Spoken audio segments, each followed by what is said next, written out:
Hoje eu vou falar um pouquinho de edema agudo de pulmão, uma aula bem rápida. Na verdade, edema agudo é uma patologia simples do ponto de vista teórico, um pouco mais complexo do ponto de vista prático, mas que vale a pena a gente chamar a atenção com algumas coisas, mostrar o que seria mais ou menos um caso clínico comum e tentar tirar algumas dúvidas de vocês. Então, vamos lá.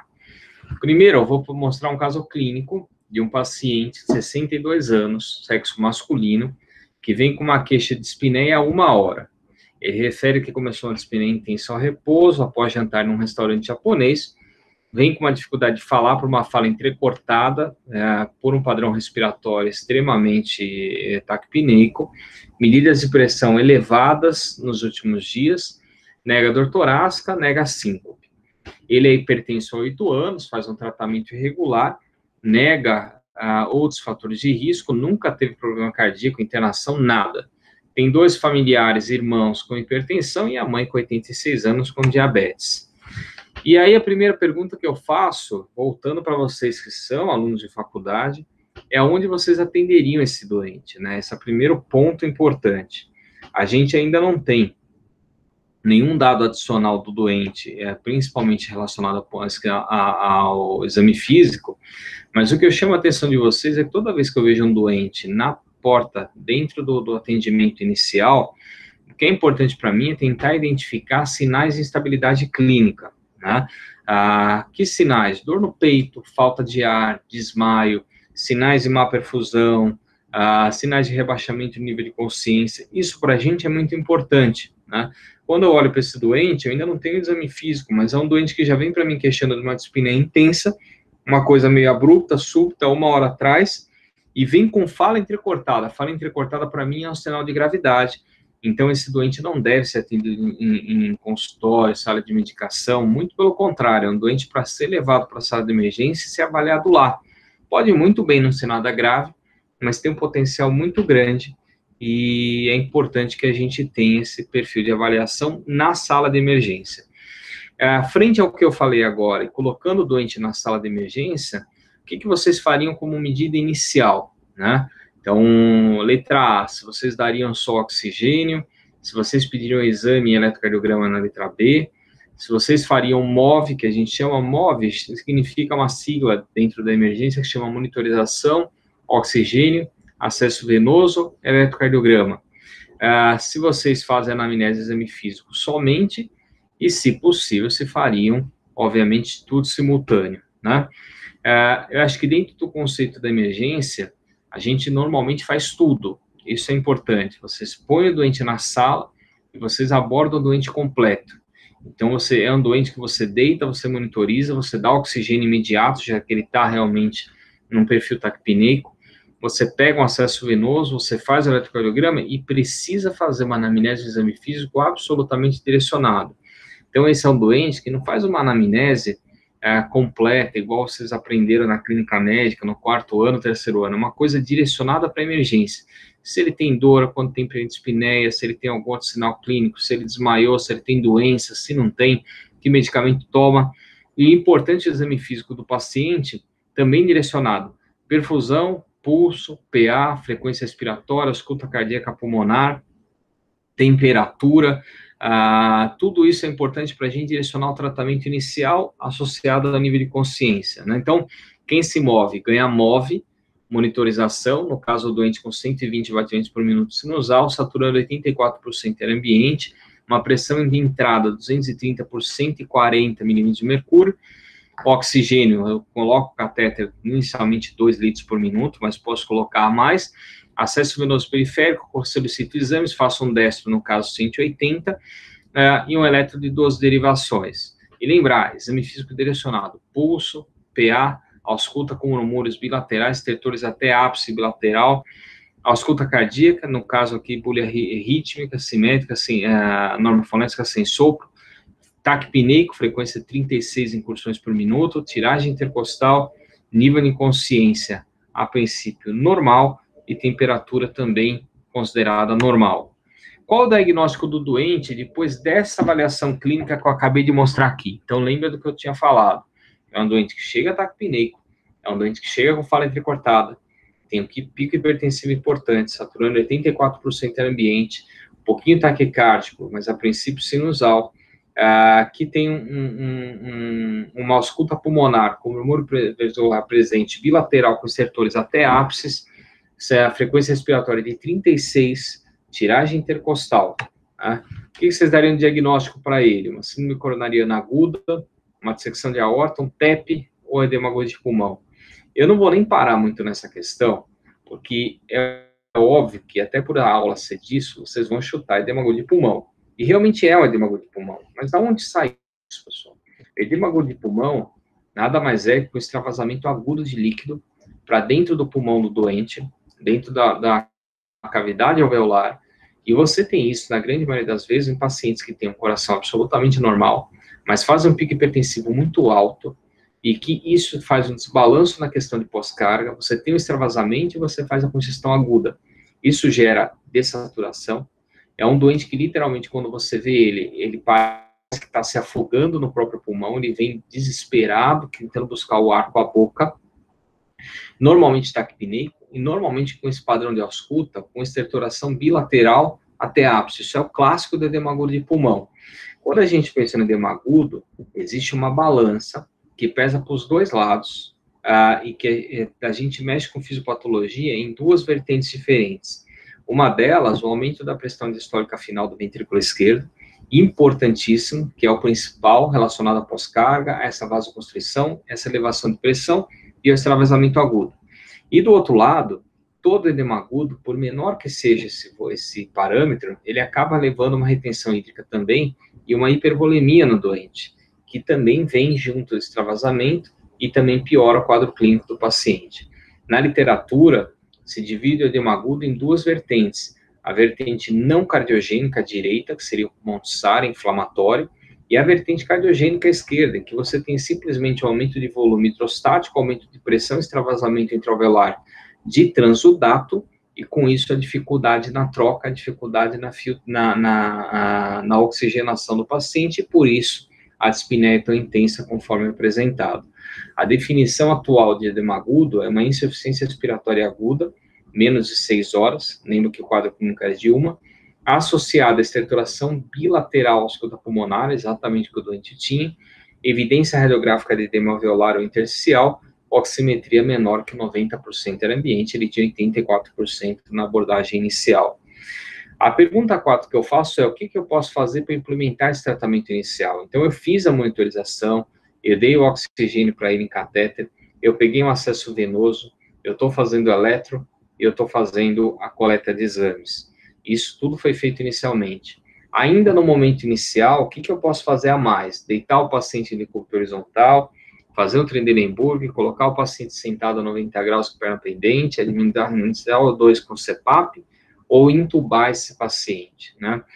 Dentro do contexto do que a gente tem aqui, pessoal, tem duas condutas que cabem muito bem para esse paciente. O edema agudo nada mais é que extravasamento líquido.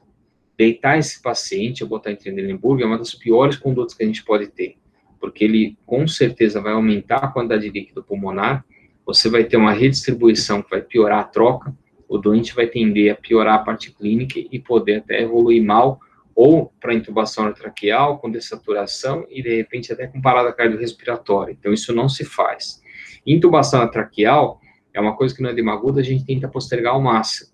Esses doentes respondem muito bem justamente a administrar o 2 com CPAP, ou com ventilação não invasiva, seja CPAP ou BIPAP. O CPAP ou BIPAP no edema agudo de pulmão são duas medidas simples que a gente faz na emergência, que fazem a gente ganhar tempo até poder fazer algo adicional, e que mostraram em literatura mudar a mortalidade. Então, é um tratamento fundamental quando a gente aborda alguém com edema agudo de pulmão. Esse paciente também, eu tenho que usar uma maca que a gente chama dentro do pronto-socorro, maca de edema agudo, em que eu sento o paciente a 90 graus, eu abaixo a perna, deixo ele com perna pendente. Essa mudança de decúbito ajuda a cair o líquido por questão hidrostática e de gravidade, e o doente tende a ter uma resposta clínica melhor. Isso é exemplo de uma máscara que a gente usa para ventilação não invasiva, no caso aqui é uma máscara facial completa, uma máscara que cobre o rosto inteiro do paciente para acoplar a pressão, e vejam que tanto quando a gente compara CPAP com terapia padrão com catéter, o CPAP ele reduz mortalidade, então na meta-análise final tem benefício claro da gente usar a ventilação não invasiva nesses doentes, você diminui muito a taxa de intubação. O edema agudo de pulmão, por ser uma doença hipertensiva e hipervolêmica, você dá a furosemida, você liga o vasodilatador, ele melhora muito rápido, e aí você evita que o doente evolua para intubação orotraqueal. É muito bom tratar o edema agudo de pulmão, porque normalmente é o doente que você liga a droga, faz a furosemida, coloca em ventilação, e meia hora, uma hora depois, o doente está ótimo, de repente só com catéter, respirando super confortável, a resposta clínica é muito rápida. E quando eu comparo BiPAP com CPAP, vejo que aí não tem diferença significativa, as duas terapias são absolutamente iguais, né? O que eu peço de exames para esse paciente? Alternativa A, eletro, radiografia de tórax, gasometria arterial eletrólitos, marcadores de necrose, ecocardiograma. Se vocês pararem para pensar, pessoal, não existe um exame adicional. Todos os exames são necessários. O eletrocardiograma é fundamental, porque lembra que o edema agudo de pulmão nada mais pode ser do que uma manifestação atípica de até mesmo um infarto, um evento isquêmico. Então, eu preciso ter o eletro para poder saber o que está acontecendo com esse doente e descartar a isquemia. Eu preciso ter o radiografia de tórax, o raio-x é importante para eu ver o padrão de congestão, e se realmente não tem um diferencial, como pneumotórax, como qualquer outra doença adicional. Colher exames gerais é importante, preciso ver função renal, ver eletrólise, sódio, potássio. Gasometria, todo doente com insuficiência respiratória aguda em pronto-socorro tem que ter gasometria arterial para ver troca. Marcadores de necrose miocárdica faz parte da mesma questão do eletrocardiograma, então é importante eu ter a troponina do doente para saber se esse doente pode ter um infarto ou não. E o ecocardiograma faz parte também dessa avaliação para eu saber fração de ejeção, se ele tem hipertrofia, se ele não tem, se ele tem doença valvar e assim por diante. Esse é o eletrocardiograma do doente, né? Então, o que é muito claro a gente vê aqui, pessoal, é que ele tem um ritmo sinusal, discretamente taquicárdico, né? Um intervalo PR normal, mas ele tem um QRS muito amplo, muito sugestivo de uma sobrecarga de ventrículo esquerdo. Inclusive com uma inversão de T, uma alteração de repolarização com ínfra e parede lateral, sugestivo de um padrão na sobrecarga que a gente chama de strain. É típico de sobrecarga, bem claro e relacionado ao quadro, já que é um doente hipertenso que vem com um pico hipertensivo na apresentação. Essa é a radiografia de tórax clássica do edema agudo de pulmão. Então, vejam que ele tem um coração pequeno, uma área cardíaca normal, um extravasamento agudo de padrão alveolar, que vai para ambos os pulmões do hilo até a periferia. No caso, não tem derrame pleural, porque não é um derrame crônico, é um extravasamento absolutamente agudo, né? E tem esse padrão meio que parece uma asa de borboleta. Esse é o clássico do edema agudo que a gente costuma ver hipertensivo na apresentação do pronto-socorro. E aí vem a pergunta, né? Vocês já fizeram a parte inicial de colocar na ventilação, sentar o doente, perna pendente, coletar os exames, fazer eletro, fazer raio-x. Mas vocês vão começar a tratar esse doente. O que eu quero saber de vocês é o que vocês vão dar. Se é nitrato sublingual, se é furosemida, nitrato endovenoso, morfina, ou se realmente você chama o padre, chama a família, benze e para o tratamento por aí, né? Mais uma vez, pessoal, o tratamento do edema agudo não é um ponto único. É você tentar olhar para tudo, menos alternativas, chamar o padre e fazer uma conduta adicional. O que a gente chama de conduta no edema agudo de pulmão é que vocês gravem um mnemônico chamado MONDE, né? O que é o MONDE? Morfina, oxigênio, nitrato, diurético.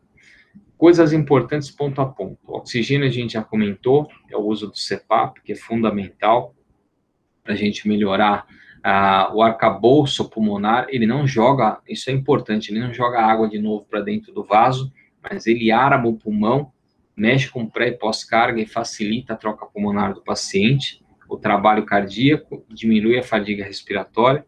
E aí a parte de medicamentos. O medicamento de escolha sempre é o nitrato. Você pode começar usando sublingual, 5 miligramas sublingual até 3 vezes, de 5 em 5 minutos.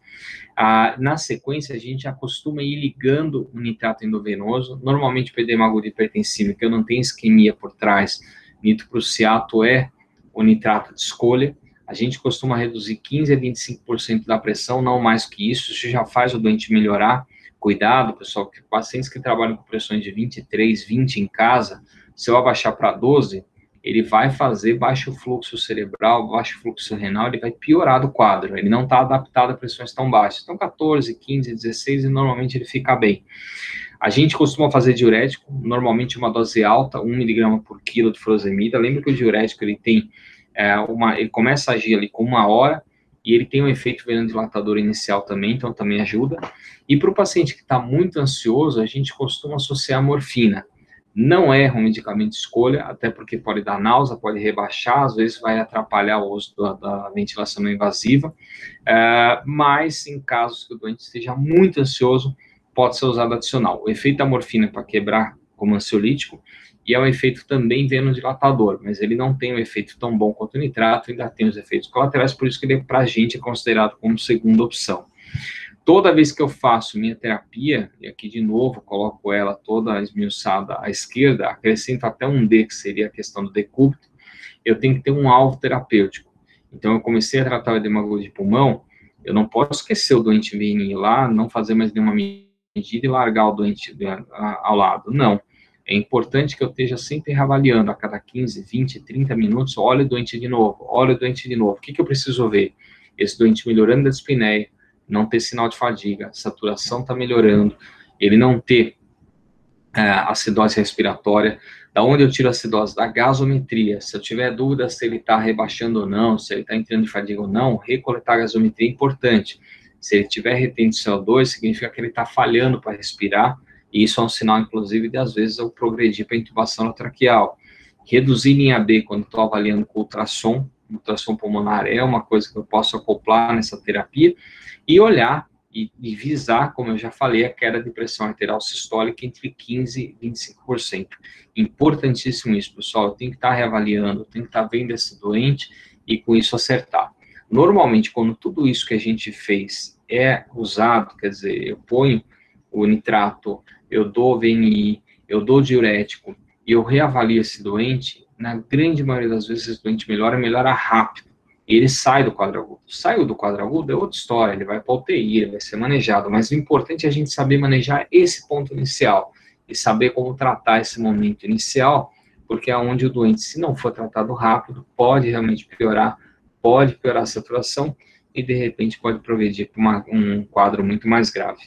Edema agudo de pulmão, pessoal, era isso, é um assunto relativamente simples, não vou dizer simples, mas rápido, tem um conceito muito simples por trás, uma abordagem muito direcionada, e que vocês vão ver ainda bastante na prática dentro da graduação, e vocês vão ver como é bom tratar isso, vocês realmente têm aquela questão de o doente melhorar e melhorar rápido, que é o que a gente espera que aconteça, né? Isso dá até um ânimo para a gente quando você vê um cara chegar tão grave e meia hora ou 1 hora depois ele está completamente diferente do que ele era na apresentação inicial, tá bom? Mais uma vez eu agradeço a atenção, e o que vocês tiverem de dúvida agora eu vou estar à disposição aqui. Portuga, Ali. estava discutindo, inclusive, de ver um caso de um paciente que teve, não sei se é chamado isso, não sei se eu falar errado, desculpa, mas aquele mal da montanha, que ele, quando ele sobe em altitudes elevadas e não sei se tem um quadro agudo de edema agudo de pulmão, aparentemente com uma função cardíaca normal prévia, sem às vezes uma disfunção cardíaca, né, sem ser um cardiopata. Você consegue explicar melhor por que acontece isso? Negócio do mal da montanha, Rafael, não é não é uma pergunta ruim, não, é uma pergunta boa da gente entender. Mas, na verdade, o mal da montanha ele tem muito a ver com baixa oxigenação, né? O doente que sobe, quer dizer, tanto o doente que vai para a alta montanha, quanto o doente que mergulha, quando tem cardiopatia por trás, é um doente que a gente tem um risco muito maior de ter evento. Quando a gente fala da mal da montanha, na verdade é um doente que já tem uma reserva baixa, que já muitas vezes tem a saturação limítrofe, tem uma reserva miocárdica ruim ou uma reserva pulmonar ruim, e quando esse doente é exposto a uma alta altitude, ele vai desaturar, né? Então, ele tem uma tendência maior a ter esse tipo de alteração. Fora que a gente tem uma redução de pressão também, quando a gente tem exposto a alta altitude. Isso também pode mudar o parâmetro pulmonar dele de oxigenação. Então, é por esse motivo que se você pega, por exemplo, um paciente que tá agora no Maranhão, por exemplo, me ligam que querem transferir ele para São Paulo. Se ele está lá por uma insuficiência cardíaca e está precisando de VNI lá, ou está com catéter em fluxo alto para poder oxigenar, para eu transportar esse doente, eu necessariamente vou ter que entubar. Porque na hora que ele entrar no avião, pegar uma altitude elevada, ele vai desaturar e vai dar trabalho lá em cima. Então, obrigatoriamente, a gente já faz a coisa preventiva para ele poder chegar aqui com segurança. Esse contexto da montanha segue mais ou menos a mesma linha, na verdade. Ah, tá bom. Valeu, Portuga. Mais alguma dúvida, pessoal? Como é que vocês estão aí? Não é possível que ninguém saia, não tenha dúvida nenhuma, hein? Ficou claro para vocês tudo que eu falei de edema agudo, como é a apresentação?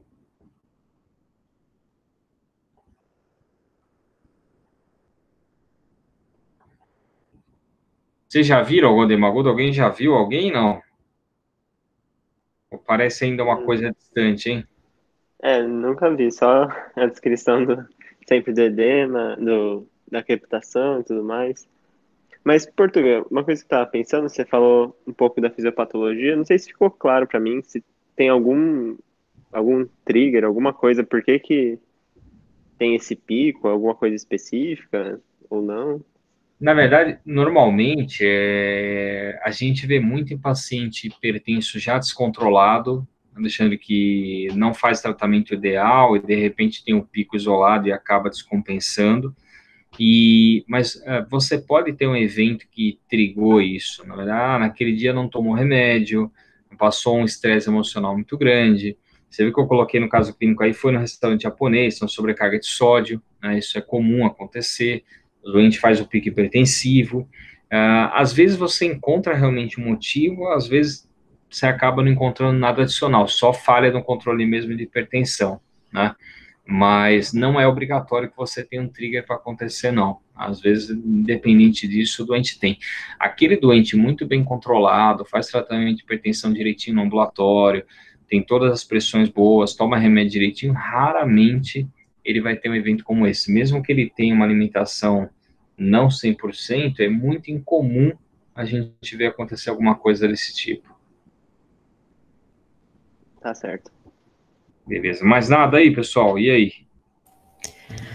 Portuga, a Dani.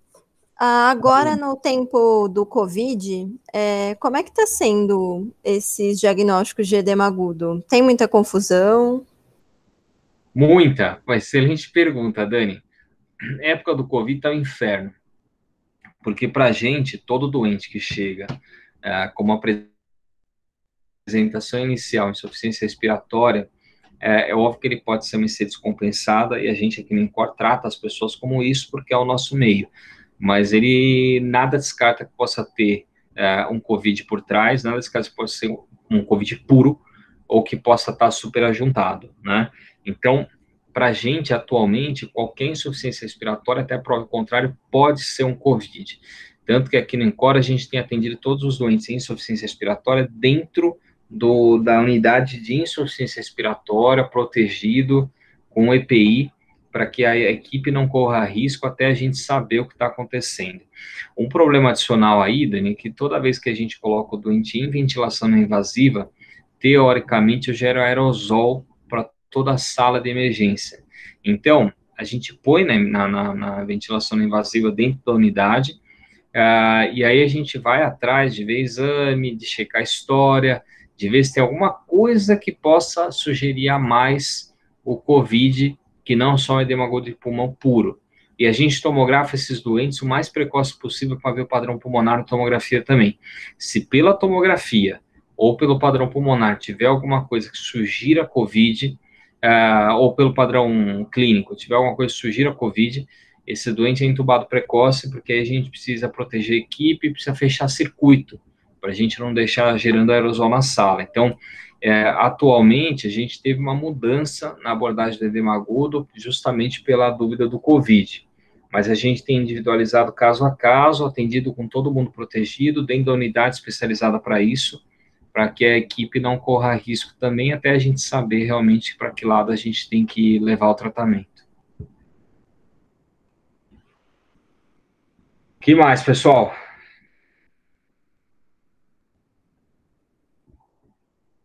Nada? Tudo tranquilo aí? Portuga, eu tenho uma dúvida. No Vale. caso de o paciente ter uma estenose mitral, a gente tem que fazer controle de frequência? Como é que a gente faz? Um paciente em edema agudo por causa de uma estenose mitral. Dani, na verdade, assim, a gente não costuma ver muito, mesmo aqui no ENCOR, a gente não vê muito edema agudo por estenose mitral, né? Primeiro, assim, o que existe de dificuldade nisso? Para você sair atrás de controle de frequência, pensando numa estenose mitral, você já tem que ter diagnóstico prévio. Eu duvido alguém, sem conhecer o doente, sem o doente falar para você que ele tem estenose mitral grave, ou trazer um eco, você no meio do edema agudo, com o doente desaturando, você colocando ventilação não invasiva, tentando auscultar o doente e falar para mim que é uma estenose mitral grave. Isso é impossível do ponto de vista prático, até porque estenose mitral é a valvopatia com maior dificuldade de auscultar, e nesse contexto todo, ninguém vai conseguir bater esse diagnóstico, não tenho dúvida nenhuma. Então, se você tiver, numa condição ideal, um doente que está realmente, tem um diagnóstico prévio, que tem o eco, você já sabe que é estenose mitral grave, e chega na emergência em edema agudo, no caso taquicárdico, você teria a questão de poder usar o controle de frequência como uma arma adicional para o controle da taquicardia. Com isso, você esvazia melhor o ato do ventrículo e diminuiria a congestão retrógrada. Mas seria só nessa situação ideal. Na prática, é muito difícil a gente ver isso acontecendo. Para piorar um pouco, mesmo que você saiba que é uma estenose mitral, às vezes o doente chega com uma pressão muito limítrofe, às vezes tem uma perfusão limítrofe, às vezes você não sabe se ele tem infecção por trás ou não, para você dar beta-bloqueador para esse doente, porque se ele tiver séptico não pode usar. No contexto do COVID, agora pior ainda. Se ele tiver disfunção de ventrículo direito, você não pode controlar a frequência tanto quanto você gostaria, porque o ventrículo direito precisa de frequência para bater. Então, não é uma coisa tão simples. A gente aprende, às vezes, na faculdade, essa ideia de que, estenose mitral grave, taquicardizou, o orifício é pequeno, eu tenho que esvaziar o ato do ventrículo, então, se eu diminuir a frequência, o doente vai ficar melhor. Concordo, mas no manejo da emergência, no dia a dia, não é uma coisa tão simples assim. Isso precisa de um especialista, precisa de alguém que vê isso todo dia, precisa tomar cuidado para fazer esse tipo de terapia, checar os exames com calma, que nem eu falei, ver ventrículo direito, descartar infecção, descartar choque, para aí sim a gente poder usar beta-bloqueador e controlar um pouco melhor. Na minha opinião, Dani, se esse doente chega em edema agudo de pulmão e tem uma estenose mitral grave, a gente tenta uma terapia inicial, nem que seja com furosemida, VNI, e até mesmo a controle de frequência. Não respondeu em meia hora, 30 minutos, esse é um doente que precisa estar no centro terciário, porque ele tem indicação, inclusive, de intubação, ecocardiograma transesofágico para descartar endocardite e trombo, e ele tem indicação de ir para uma valvoplastia para o catéter balão de urgência para abrir a válvula, porque senão evolui em óbito, porque é uma coisa hemodinâmica mecânica. Que se você não abrir rápido a válvula, ele evolui mal. Né? Então, a gente já teve alguns casos aqui, de vez em quando a gente tem, e normalmente são casos catastróficos, não são coisas tranquilas a gente tratar, não. Tá? Quem mais? Entendi, Portuga, obrigada. Beleza. Mais alguma coisa?